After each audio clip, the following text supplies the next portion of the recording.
Hey, look at there. I got 2 monitors. So yeah, let's get them cut.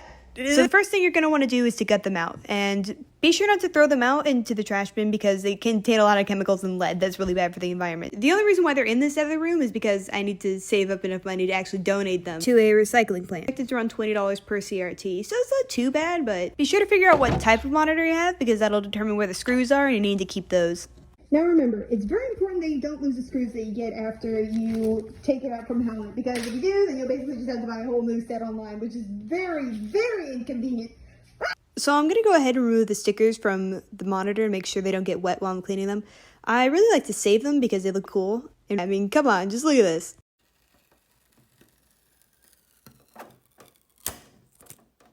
They're pretty fun to pull off sometimes. I'm not really planning on saving all of them, but let's see what I can get.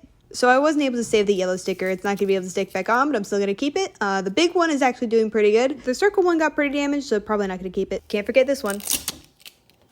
Oh boy, this thing's a mess. That's why you have to clean them. This cleaning is a lot more intense than the one I used for Lewis because Lewis was just up in my attic, so there definitely wasn't this much dirt when I had to clean him out. There's not really much else to say about this part besides just cleaning and still cleaning. And wow, it looks like I'm going super fast. Isn't that fun? There we go. And now it's time for the next one. You know, it's whatever. I'm just gonna let this next part play out because I'm doing the exact same thing as I did in the last scene. So here's an epic montage that I may have to mute because of copyright. Came on down into the middle of the party center. In the cool of the happy, they went quiet. Laughing and talking about the power of the gospel. In the cool of the happy, they went quiet. Alright, now that it's all clean, it's time to cut out a hole for the head.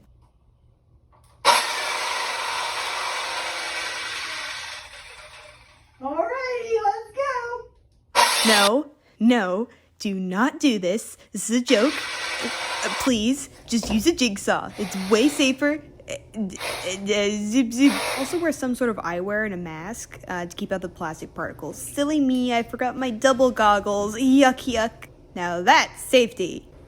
Alternatively, you can use a drill with the, I forgot what it's called, door screw, like you put in the door and then you can do that as well. I'll also show you an example in a bit. Alright.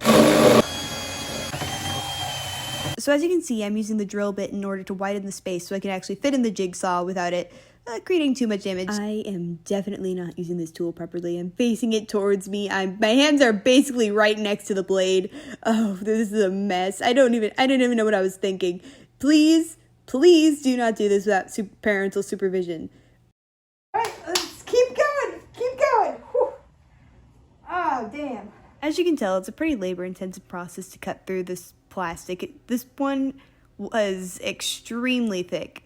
So it took me twice as long as it took me to do the black one.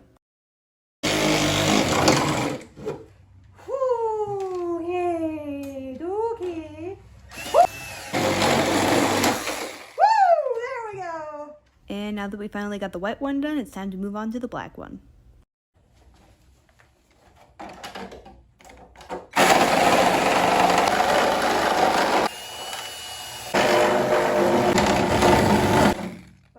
Bada boom. Nearly done. Thinking just to here instead of going with the full curve, because we want a little bit of leeway on the front to input any system, especially for Lewis.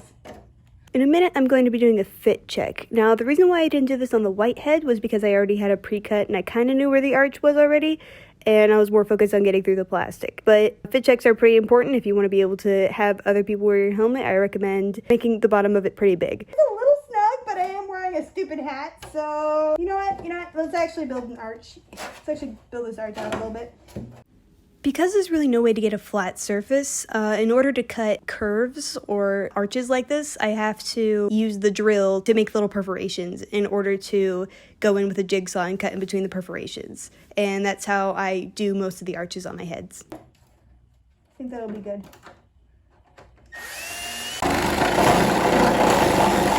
is how you go from having 2 arms to having 1 arm. Honestly. So fingers crossed, it's not gonna happen. That's just about done. And it should definitely be wide enough. Now, if it's wide enough to fit my hat. Oh, there we go. Okay. So it's a bit wider than I expected, but I mean, that's good. It's good. And